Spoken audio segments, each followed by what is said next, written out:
Israel और Iran के बीच तनाव लगातार बढ़ता जा रहा है। दोनों देश लगातार एक दूसरे को निशाना बनाकर हमले कर रहे हैं। इस तनाव की लपटें अब एक बार फिर हॉर्मूज में देखने को मिल रही है।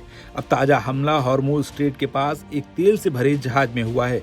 हमले के बाद जहाज में आग लग गई और उस पर सवार 24 भारतीय नाविकों को फिलहाल इंडियन नेवी ने बचा लिया है। दरअसल पलाऊ देश का झंडा लगे इस जहाज के इंजन रूम में जोरदार विस्फोट हुआ, जिससे आग लग गई। जहाज से काला धुआं उठने लगा और जहाज में पानी भरने लगा। देखते ही देखते जहाज की स्थिरता बिगड़ गई और डूबने का खतरा पैदा हो गया।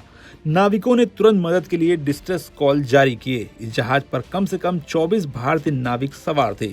इस बात की पुष्टि forward seamen union of India ने की है। आपको बता दें, स्ट्रेट ऑफ हॉर्मूज दुनिया में तेल व्यापार का सबसे अहम रास्ता माना जाता है। यहाँ से दुनिया के कुल तेल व्यापार का 20% हिस्सा गुजरता है। जहाज पर हमले के बीच ईरान ने घोषणा की है कि उसने फिलहाल इजराइल के खिलाफ अपनी सैन्य कार्रवाई रोक दी है। हालांकि उसने चेतावनी दी है कि अगर इजराइल ने फिर से लेबनान या अन्य जगहों पर हमला किया तो उसे पहले से ज्यादा सख्त जवाब दिया जाएगा। वहीं हालात को देखते हुए भारत सरकार ने ईरान में मौजूद भारतीय नागरिकों को एडवाइजरी जारी करते हुए जल्द से जल्द वहां से निकलने की सलाह दी है।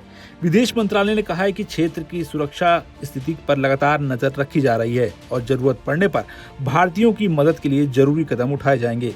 एक तरफ अमेरिका युद्ध विराम और शांति समझौते की कोशिशों में जुटा हुआ है, दूसरी तरफ इजराइल और ईरान लगातार एक दूसरे को निशाना बनाकर हमले कर रहे हैं।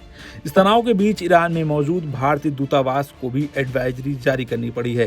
दूतावास ने भारतीयों से ईरान की यात्रा न करने की सलाह दी है। इसके साथ ही एडवाइजरी में कहा गया है कि जो लोग ईरान में मौजूद हैं वो किसी भी साधन के जरिए देश से बाहर निकल जाएं। ये एडवाइजरी तब जारी की गई है जब ईरान और इजराइल आमने सामने की जंग कर रहे हैं।